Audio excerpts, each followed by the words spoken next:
This is Applied Pharmacology, Chapter 7, Cardiovascular System Disorders, and the drugs that we use to treat them. Just to review, let's look at the heart. We have the atria up top and the ventricles below. We have valves in between the atria and ventricles, mitral on the left and tricuspid on the right. You need to remember that there are aortic valve and pulmonic valve, pulmonic on the right side, aortic on the left side, as the blood goes out of the ventricles as well. Blood flows in through the vena cava to the right atrium, through the right ventricle, out the pulmonic artery to the lungs, back in through the pulmonic vein to the left atrium, through the mitral valve to the left ventricle, and then out again. Also need to remember the electrical system of the heart. So here's the blood flow, right atrium from the vena cava, tricuspid valve between the right atrium, right ventricle sending blood to the lungs through the pulmonary artery, pulmonic valve separates the right ventricle from the pulmonary artery, the left atrium receives blood from the lungs, the pulmonary vein, the mitral valve bicuspid separates the left atrium from the left ventricle sends blood to the body via the aorta, and the aortic valve separates the left ventricle from the aorta.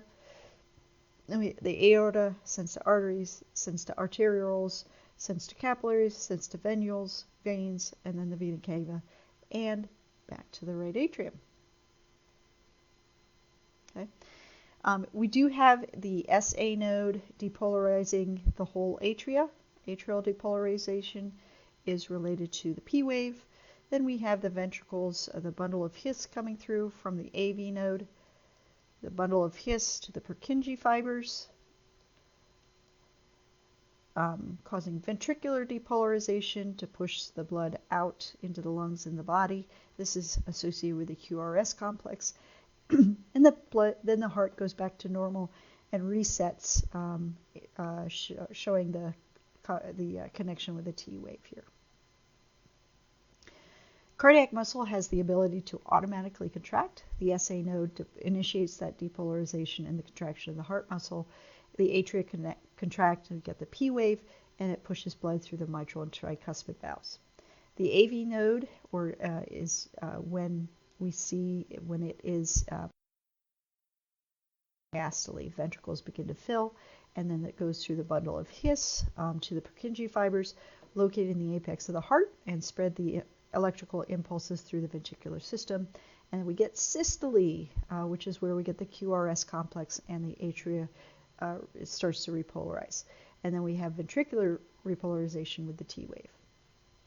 Myocardial function, or heart muscle function, has to do with stroke volume. So the amount of blood that can be ejected by the ventricle at each heartbeat or contraction is dependent on the volume of the blood filling the ventricle, but also the strength of that stroke, strength of the myocardium to push the blood out. The cardiac output is the quantity of blood pumped into the systemic circulation by the left ventricle.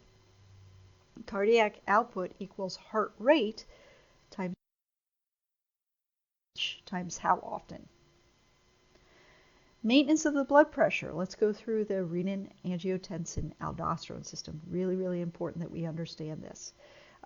If we have hypotension, there is a survival mechanism. The survival mechanism is our RAA system. There are sensory cells that form from the kidney,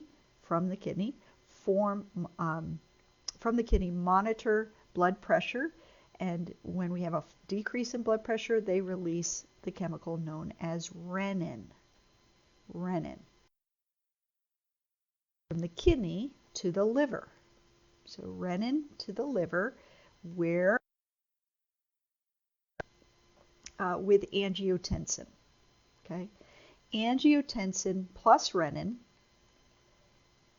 forms angiotensin 1. This goes to the lungs. 1 goes to the lungs, where it meets up with angiotensin-converting enzyme, or ACE. Angiotensin-converting enzyme turns A1 plus ACE equals A2, angiotensin 2. Angiotensin II is a vasoconstrictor, so it will take our blood vessels and make them smaller. Okay, that will increase the blood pressure.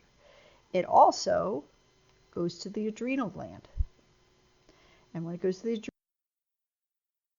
release of aldosterone. Aldosterone. Remember what aldosterone does? It's a mineralocorticoid, aldosterone. Okay.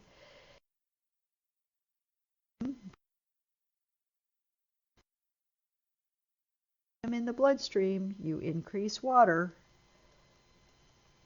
So if you're increasing water, you're maintaining blood pressure by retaining water. So between that and the vasoconstriction, we're increasing the blood pressure again.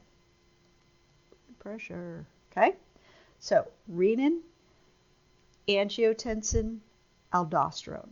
Angiotensin 1, angiotensin 2, and there's that ACE converting enzyme, angioconverting enzyme. Here it is again. Kidney cells, renin, releases, mixes with angiotensin to make angiotensin 1. Angiotensin 1 becomes angiotensin 2 in the lungs with that ACE converting, angiotensin converting enzyme, or ACE. This angiotensin 2 causes vasoconstriction and the release of aldosterone, which leads to sodium and water retention. These two things will increase the blood pressure. So what happens with heart failure? When we have a failing heart, there are three things that happen. We have an increase in heart rate, a decreased cardiac output, and an increased preload. Increased heart rate decreases the time that the ventricles have to fill, which is going to reduce blood supply to the organs. When we increase preload, we stretch the cardiac fibers so they can't fill very much, and then if we are further increasing the preload, we're also stretching the cardiac fibers, which is going to lead to cardiac enlargement. Okay, so if we have reduced blood supply to the organs, then we're going to increase the renin-angiotensin system, activating the RAA system, activating the kidneys, which is going to release aldosterone, which is going to lead to sodium and water retention, which is going to lead to edema and/or ascites. It also is going to cause vasoconstriction, which will increase afterload, which means we don't have the blood is basically staying in the heart. Okay, because we can't get it out, and we can't get rid of it for a couple of different reasons. So that's all going to lead to cardiac enlargement. So failing heart is going to lead to cardiac ascites. Some possible heart diseases we've talked about. Valvular disease is when the valve does not completely close. It causes blood to flow backward, and this can be due to valve weakness, endocarditis, age-related changes, ruptured chordae tendineae. Symptoms can be murmur or will be murmurs, and they can lead to other diseases depending on the location and severity. Myocardial disease is either due to HCM, hypertrophic cardiomyopathy, which is more common in cats, or dilated cardiomyopathy, which is more common in dogs. This changes the cardiac output due to the change in muscle strength, shape, and volume of the heart. This depends on the disease, and the symptoms will depend on the disease. We'll see this below. So on the left side, especially with HCM, remember the cat is under the left-sided heart failure, we see inadequate cardiac output, inadequate tissue perfusion to the brain, muscle, and kidney. So we're going to see syncope, which is fainting, venous congestion in the lungs, pulmonary edema, cough, and dyspnea. With right-sided heart failure, we're going to get poor pressure to the lungs, and we're going to see venous congestion of the abdomen, lower extremities, ascites, and distal limb edema. With congestive failure, so all of this stuff can actually lead to congestive heart failure. This is when we have decreased heart function and we can't maintain our cardiac output. We can see very little signs to venous congestion, edema, and ascites, poor tissue perfusion. The RAA response will lead to increased blood pressure. And oftentimes with cats, when they get to congestive heart failure, we're seeing first sign would be increased blood pressure and blindness, because the blood pressure affects the retina first. It'll blow out the retinas in the eyes. Arrhythmia is an abnormal electrical pattern of the heartbeat. We can see it with or without heart failure, or with or without myocardial disease, or with or without valvular disease. What happens is there's an ectopic focal point, which is a change in the origination of the beat. So what is our focal point? The SA node. If we say it's ectopic, it's happening outside of that SA node. And this can actually decrease cardiac output, because if it's not happening in the pattern that the heart is expecting, it doesn't allow for proper filling and contraction of the heart. And this can lead to bradyarrhythmias or tachyarrhythmias, so either slow arrhythmias or fast arrhythmias. So again, here's our left-sided heart failure with our cat and the hypertrophic cardiomyopathy, and this right-sided heart failure is more common with dogs, and they tend to have ascites, and it's dilated cardiomyopathy. So there are different classes of heart drugs, and so if you understand what the classes do, you can understand how they can treat different diseases and or control different symptoms. And a lot of times when we have an animal on a heart drug, or on drugs for cardiac disease, we have them on multiple types of drugs. The first group is called antiarrhythmics, and they're just going to affect the electrical activity of the heart. The second group are positive inotropes. Positive inotropes increase the force of heart muscle contraction. Cardiac glycosides, that's a positive inotrope. Pimobendan is a positive inotrope. Sympathomimetics are positive inotropes, and those just make the heart beat stronger. Okay? Cardiac glycosides work by increasing calcium available to the muscle cells. So remember that. Calcium is really important. They make, with muscle contraction, they make more calcium available to those muscle cells so we can get a stronger contraction. But you have to remember that calcium part, because we're going to talk about how that can be affected if we're giving other medications or even dairy products. Pimobendan sensitizes the heart muscle to calcium. So they have the same amount of calcium there, but now the heart muscle will say it can do better with less calcium. Okay? Pimobendan is not a glycoside or a sympathomimetic. It's somewhere in between. Sympathomimetics will increase the force of the heart muscle contraction by mimicking the sympathetic neurotransmitters like norepinephrine or epinephrine. Vasodilators decrease the work of the heart by dilating arteries, veins, or both. So we would use vasodilators with other medications. ACE inhibitors prevent vasoconstriction, so they're going to help to reduce the afterload of the heart, so we get more blood through the tissues. They're also going to help to decrease overall blood pressure. Diuretics will reduce the harmful effects of congestive heart failure by removing fluid from the system, so they'll help reduce blood pressure and also increase blood flow through the tissue. Beta blockers block the sympathetic tone of the heart, so they're used to treat atrial or ventricular arrhythmias, decrease cardiac conduction, reduce cardiac output, and decrease blood pressure. So there are a lot of different things that beta blockers do. What are beta blockers? Anything that end in olol, and they have to do with blocking the sympathetic nervous system. Calcium channel blockers. Now here we're seeing the opposite of what we're using calcium for with cardiac glycosides or even with pimobendan. They block the influx of calcium to the cardiac muscle, so we call them a negative inotrope. They're going to decrease the heart muscle or the force of the heart muscle. So there are some cases in heart issues that we will use calcium channel blockers. So in this first class with the antiarrhythmics, this is like lidocaine. These are drugs that affect electrical activity or nervous activity.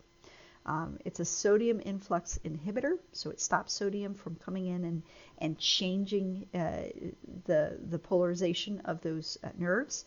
If we're going to use it with heart patients, you want to make sure you never use the formula that contains epinephrine.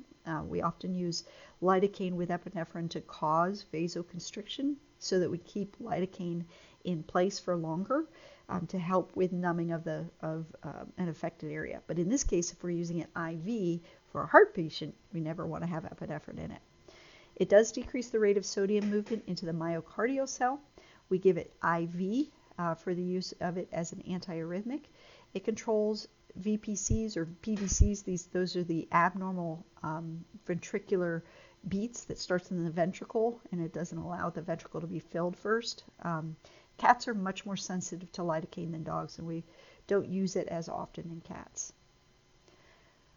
The three positive inotropes that we talked about would be glycosides, pimobendin, and the sympathomimetics. Glycosides are digoxin or digitoxin. So whenever you see digoxin or digitoxin, think cardiac glycosides. These are made from foxglove plants. There are also a number of different plants like oleander that provide this, make the calcium, they're glycosides, they make the calcium more available to increase muscular contractions. The difference between digoxin and digitoxin are how hydrophilic they are. So digitoxin is a little bit more lipophilic, a little less hydrophilic. Digoxin has less liver metabolism, and it's not used if you have concurrent renal disease. Whereas digitoxin, it has more liver metabolism, but we're not going to use it as much in cats or with animals with liver disease. So we're going to pick either digoxin, digitoxin, based on what other things are going on with this animal. What does it do? It slows the heart rate and increases the stroke volume. So it slows the heart rate, but also increases the muscular contraction, and that will increase cardiac output. We do have to be careful when we give it. They're metoclopramide and acids. Cimetidine, things that will work with calcium as well, are going to be a problem with these drugs, and they're going to decrease their bioavailability. Drugs that enhance the toxicity would be things like parasympathomimetics, patholytics like anticholinergics or atropine, diazepam, tetracyclines, which also bind with calcium as well, and erythromycin. Digoxin and digitoxin are 100% available IV, 75% by elixir, and 60% by tablet. So keep that in mind. Some side effects would be some increased GI signs if too much calcium is released, weakness, dehydration, depression, arrhythmia, worsening of heart disease, and long half-life, and it's got a very, very narrow therapeutic index. So it's a very dangerous drug that we have to be very, very careful with the dosing. Pimobendin is pretty commonly used medication in animals. It sensitizes the heart muscles to calcium, causing increased contraction and increased vasodilation. It's available in multiple sizes, makes it much more convenient. It is contraindicated in hypertrophic cardiomyopathy and valvular disease. It can cause syncope, weakness, collapse, shaking, and heart damage. So we do have to be careful when we use it as well. Epinephrine is a sympathomimetic. That makes sense because it's, epinephrine or adrenaline. It's available in lidocaine for local anesthesia, so we have to be careful about that. It does cause vasoconstriction. It acts on all SNS, sympathetic nervous system receptors equally. There's an EpiPen just showing it to you. It has direct stimulation in the heart, increases systolic blood pressure, bronchodilation, constricts peripheral vessels, antagonizes the effects of histamine. So it's kind of an antihistamine. We use it IV for immediate onset. It's one of those drugs we can put in the trachea. If we don't have venous access, we can use it intracardiac if the heart is not beating. And we have to be careful that we don't use cholinergics at the same time, because that's parasympathetic, and that's going to decrease the effect. Some side effects would be ventricular fibrillation and stimulation of the sympathetic nervous system. So this is an emergency cardiac medication. It increases contractility rate and constriction of the peripheral blood vessels, increases blood pressure, elevates blood glucose, and has a short half-life. So if the heart stops, this is the one we pull. Dopamine and dobutamine also increase the strength of the weak cardiac muscle. Dopamine stimulates dopaminergic receptors in the sympathetic nervous system, and dobutamine stimulates specifically beta-1 receptors. With dopamine, it dilates visceral vessels as well, so organ vessels. It has a very short duration of action, only about 10 minutes, so it's only good for shock therapy and if we have good fluid replacement. Because it increases organ perfusion, it helps with maintaining organs. We usually see it, if we're going to use it, with a constant rate infusion, so it's going to be dripping into the patient through fluids. Give it IV for immediate onset. It does have GI side effects, dyspnea, increased PVCs, and extravascular sloughing if you get it outside of the vessel. Dobutamine, stimulating the beta-1 receptors, is short-term. It does not vasodilate. It's administered in diluted forms by IV infusion. We do not want to mix it with alkaline drugs. It will increase the heart rate, increase OR, I think actually supposed to say respiratory rate, increase blood pressure, ventricular ectopic activity. So it's going to change, it's going to do some arrhythmias as well. So we do have to be careful of that one. These are vasodilator drugs. The goal is to decrease the work of the heart by dilating those vessels, so it's not pushing hard to get something through a constricted vessel. These are contraindicated in dehydrated patients, so we want to make sure these guys are well hydrated. The three, I believe there's only three that we talk about. Hydralazine, which is an antihistamine, nitroglycerin, and prazosin, which is similar to hydralazine but has better venous action. Hydralazine blocks calcium within the smooth muscle, so we get dilation. It's relaxing the smooth muscle. It decreases peripheral resistance to improve cardiac output, but some side effects could be hypotension, vomiting, diarrhea, sodium and water retention, and tachycardia. Nitroglycerin is used as transdermally or as little tablets. If you've ever seen a movie, an old man says, "Go get my heart pills," and they stick it under his tongue. This is what they're looking to open up the vessels around the heart. This causes smooth muscle relaxation, dilation of the blood vessels. It's at high doses, it's really good for those coronary arteries. At low doses, it's better for venous dilation. We do use it for horses. If they have laminitis, we put the transdermal system down by their hoof, and it really opens up those vessels and allows good blood flow through there. It does increase cardiac output by keeping the blood flowing through these open vessels, reduces pulmonary edema, reduces ascites. It's well absorbed through the skin and mucous membranes. We can use it as an ointment to non-haired areas, shaved areas, the ear pinna or the inguinal area, or like I said, the hoof area, right around the hair, the heel bulb of the horse. Side effects would be the same: hypotension, vomiting, diarrhea, sodium and water retention, and tachycardia. Prazosin blocks sympathetic nervous system. It's an alpha receptor blocker, causing vasodilation. But the nice thing about prazosin is it does not stimulate the RAA system. So remember, when we have vasodilation, we're dropping the blood pressure. We're dropping, if we're dropping the blood pressure through the kidneys, that's going to stimulate the RAA system. In this case, prazosin will not do that. So RAA system is going to increase the blood pressure, and so we're kind of fighting against that, but not with prazosin. So it's going to have the same side effects as the other vasodilator drugs. The angiotensin-converting enzyme inhibitors, the one that we use is enalapril. It's the preferred drug early in heart disease, so this is the first one we're going to grab off the shelf. It blocks angiotensin-converting enzymes, so in the RAA system. So what does it do? It prevents vasoconstriction.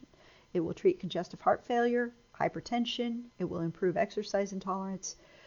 It will increase renal flow, increase cardiac output with no change in the heart rate. Some side effects would be cough, increased potassium, low blood pressure, drowsiness, some increased BUN, creatinine, and some kidney failure. So it is dose dependent, so we want to watch that. But it is something that we would use first if we're seeing signs of heart failure. Diuretics we use to reduce plasma volume, so to remove fluid from the body. There are two that we generally talk about in heart failure. One is furosemide and the other is spironolactone. Now, you just saw the urinary lecture, and you should know where they work. Okay, they work in the loop of Henle. So furosemide is a loop diuretic. It reduces the reabsorption of sodium and other electrolytes in the kidney tubules. So the sodium goes out of the body, and with it goes water. Okay? So sodium and water go together. Why do we use it? To improve kidney function, decrease edema, improve blood pressure. It can be given as an injectable, a tablet, or in an oral solution. Side effects would be hypotension, hypokalemia, relative hyponatremia. So it's relatively a low sodium level. And we do have to be very careful if we have a dehydrated or shocky animal. It's not necessarily something that we want to use. So this is not potassium sparing. Okay? Spironolactone is potassium sparing, but it's a weaker diuretic. It is an antagonist of aldosterone. Remember, and aldosterone is the mineralic corticoid that works in the kidney to reabsorb sodium and therefore reabsorbs water. In this case, we're antagonizing that, so the sodium the reabsorption of sodium is reduced from the tubules. It can cause hypotension. It doesn't work as well as Lasix. Here is an example of DIURETICS, which is a spironolactone. Beta blockers block sympathetic tone to the heart. It's bad for electrical stability in the diseased heart. These drugs can be used to treat atrial or ventricular arrhythmias, decrease cardiac conduction, reduce cardiac output, and decrease blood pressure. These both end with olol. That's how we know they're beta blockers, and they're propranolol and atenolol. They're both negative inotropes. They decrease the heart rate and force of contraction. Atenolol will decrease the heart rate, slow cardiac conduction, decrease the myocardial oxygen demand, reduce blood pressure, and diminish cardiac output. We use these to treat hypertrophic cardiomyopathy and various atrial and ventricular arrhythmias, more for cats with systemic hypotension and hyperthyroidism. Atenolol also treats supraventricular tachyarrhythmias, PVCs, hypertension, and some forms of cardiomyopathy, specifically hypertrophic cardiomyopathy. Some side effects would be hypotension, arrhythmias, decreased cardiac output, weakness, syncope, etc. Finally, calcium channel blockers. Again, another negative inotrope, just like this beta blockers. They block the influx of calcium. Cardizem blocks calcium. You want to remember that. Cardizem blocks calcium. It leads to a decrease in conduction and depolarization, decreases the strength of the contraction and cardiac output, and prevents tachyarrhythmias. Can cause bradycardia, decreased cardiac output, syncope, weakness, lethargy, etc. It will decrease efficacy of it blocks the influx of calcium. Cardizem blocks calcium. That's it for cardiovascular drugs, things that support the cardiovascular system. Just take a minute and go back and memorize those, what they do, when we use them.